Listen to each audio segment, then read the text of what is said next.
ക്രിസ്തുയേശുവിൽ സ്നേഹവന്ദനം. വിശുദ്ധ നോയമ്പിൻ്റെ 29 ദിവസത്തെ ചിന്താവിഷയം കൂനിയായ സ്ത്രീയുടെ സൗഖ്യം, ശബത്ത് എന്ന ആത്മീയ അനുഭവം. Healing of the crippled woman and spiritual experience of Sabbath. ഇതിന് ആസ്പദമായിട്ടുള്ള വേദഭാഗം വിശുദ്ധ ലൂക്കോസിൻ്റെ സുവിശേഷം 13 അധ്യായം 10 മുതൽ 17 വരെയുള്ള വാക്യങ്ങൾ. ക്രിസ്തുവിൻ്റെ പരസ്യ ശുശ്രൂഷ കാലയളവിൽ അനേകം രോഗികളെ സൗഖ്യപ്പെടുത്തിയതായി നാം സുവിശേഷ ഭാഗങ്ങളിൽ കാണുന്നു. എന്നാൽ ഇവിടെ പ്രതിപാദിക്കുന്ന സൗഖ്യദാനം മറ്റുള്ളവയിൽ നിന്നും വ്യത്യസ്തമാണ്. സാധാരണഗതിയിൽ രോഗികളെ മറ്റു ചിലർ ചേർന്ന് യേശുവിൻ്റെ അടുക്കൽ കൊണ്ടുവരിക, അല്ലെങ്കിൽ അവർ സ്വയം യേശുവിനോട് സൗഖ്യം യാചിക്കുക, യേശു അവരോട് സൗഖ്യമാകാൻ മനസ്സുണ്ടോ എന്ന് ചോദിക്കുക, ഇങ്ങനെയെല്ലാമാണ് നാം കാണുന്നത്. എന്നാൽ ഇവിടെ ഒരു ശബത്തിൽ അവൻ ഒരു പള്ളിയിൽ ഉപദേശിച്ചുകൊണ്ടിരുന്നു. അവിടെ 18 സംവത്സരമായി ഒരു രോഗാത്മാവ് ബാധിച്ചിട്ട് ഒട്ടും നിവരുവാൻ കഴിയാതെ കൂനിയായ ഒരു സ്ത്രീ ഉണ്ടായിരുന്നു. യേശു അവളെ കണ്ട് അടുക്ക വിളിച്ച്, സ്ത്രീയെ, നിന്റെ രോഗബന്ധനം അഴിഞ്ഞിരിക്കുന്നു എന്ന് പറഞ്ഞ് അവളുടെ മേൽ കൈവച്ചു. അവൾ ക്ഷണത്തിൽ നിവർന്ന് ദൈവത്തെ മഹത്വപ്പെടുത്തി. ഒരുവിധ ചോദ്യങ്ങളോ സംഭാഷണങ്ങളോ ഇല്ലാതെ അവളെ കണ്ട മാത്രയിൽ യേശു അവളെ സൗഖ്യമാക്കി. എന്തുകൊണ്ടാണ് യേശു ഇങ്ങനെ ചെയ്തത് എന്ന് ചിന്തിക്കുമ്പോൾ നമുക്ക് മനസ്സിലാക്കാൻ സാധിക്കുന്നത്, കേവലം ഒരു സ്ത്രീയെ സൗഖ്യപ്പെടുത്തുന്നതിനും അപ്പുറം വളരെ ശക്തമായ ഒരു സന്ദേശം ആ സമൂഹത്തിന് നൽകുക എന്നതായിരുന്നു ക്രിസ്തുവിൻ്റെ ലക്ഷ്യം. അന്നൊരു ശബത്തായിരുന്നു.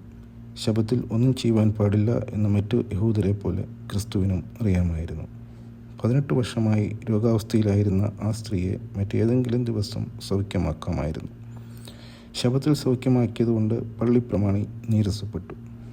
പള്ളിപ്രമാണികൾ സ്വയം വിചാരിക്കുന്നത് അവർ പറയുന്നതാണ് ന്യായപ്രമാണം, അവരുടെ അധികാരങ്ങൾ ചോദ്യം ചെയ്യപ്പെടാൻ പാടില്ല എന്നൊക്കെയാണ്.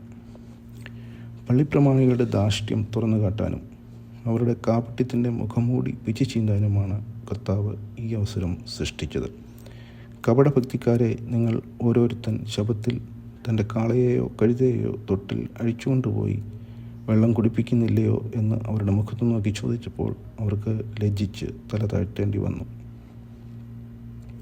ഇതിനുശേഷമുള്ള ഭാഗങ്ങൾ നമ്മൾ വായിക്കുമ്പോൾ ലൂക്കോസിൻ്റെ 18 മുതലുള്ള വാക്യങ്ങൾ ക്രിസ്തു ദൈവരാജ്യത്തെക്കുറിച്ചാണ് പ്രതിപാദിക്കുന്നത്. എന്താണ് ഇത് തമ്മിലുള്ള ബന്ധം? ക്രിസ്തു നമ്മെ പറഞ്ഞ് മനസ്സിലാക്കാൻ ശ്രമിക്കുന്നത് താൽക്കാലികമായ സൗഖ്യങ്ങളോ ആവശ്യങ്ങളോ അല്ല, ദൈവരാജ്യത്തിന് വേണ്ടി പ്രയത്നിക്കുന്നതാണ് ജീവിതത്തിൻ്റെ പ്രധാന ലക്ഷ്യം എന്നാണ്. മാനുഷികരായ നാമെല്ലാം താൽക്കാലിക സൗഖ്യങ്ങൾക്കും ആവശ്യങ്ങൾക്കും വേണ്ടിയാണ് ദൈവത്തെങ്കിലേക്ക് നോക്കുന്നത്. അത് സ്വാഭാവികവുമാണ്. എന്നാൽ എന്താണ് ക്രിസ്തു നമ്മൾക്ക് വാഗ്ദാനം ചെയ്യുന്നത്? അത് താൽക്കാലികമായ ഒരു വിടുതലല്ല, മറിച്ച് നിത്യജീവൻ, നിത്യസമാധാനം എന്നിവ ആണ്. നിത്യജീവൻ പ്രാപിപ്പാൻ എന്താണ് ചെയ്യേണ്ടത് എന്ന് മറ്റ് സുവിശേഷ ഭാഗങ്ങളിൽ പറയുന്നുമുണ്ട്. അല്ലെങ്കിൽ തന്നെ കേവലം കുറേ രോഗികളെ സൗഖ്യമാക്കാനാണ് ക്രിസ്തു ഈ ഭൂമിയിൽ അവതരിച്ചത് എന്ന് ചിന്തിക്കാൻ സാധ്യമല്ലല്ലോ. ക്രിസ്തുവിൻ്റെ ഓരോ പ്രവൃത്തിയും മാനവരാശിക്കുള്ള ഓരോ സന്ദേശമാണ്. വെറുതെ ഉപദേശിക്കുകയല്ല, മറിച്ച് സ്വന്തം ജീവിതത്തിലൂടെ നമുക്ക് പ്രകടമാക്കി തരുന്ന ക്രിസ്തു. നിങ്ങളും എന്നെപ്പോലെ ആകുവിൻ എന്ന് ആഹ്വാനം ചെയ്യുന്ന ക്രിസ്തു. നമ്മുടെ പ്രവൃത്തികൾ താൽക്കാലിക നേട്ടങ്ങൾക്ക് വേണ്ടി മാത്രമാണോ, അതോ ക്രിസ്തു വാഗ്ദാനം ചെയ്ത സ്വർഗരാജ്യവും നിത്യജീവനും പ്രാപിപ്പാൻ ഉതകുന്നതാണോ? ഈ നോമ്പുകാലത്തെ നമ്മുടെ ചെയ്തികൾ നിത്യസമാധാനം സൃഷ്ടിക്കാൻ പര്യാപ്തമായവയാണോ?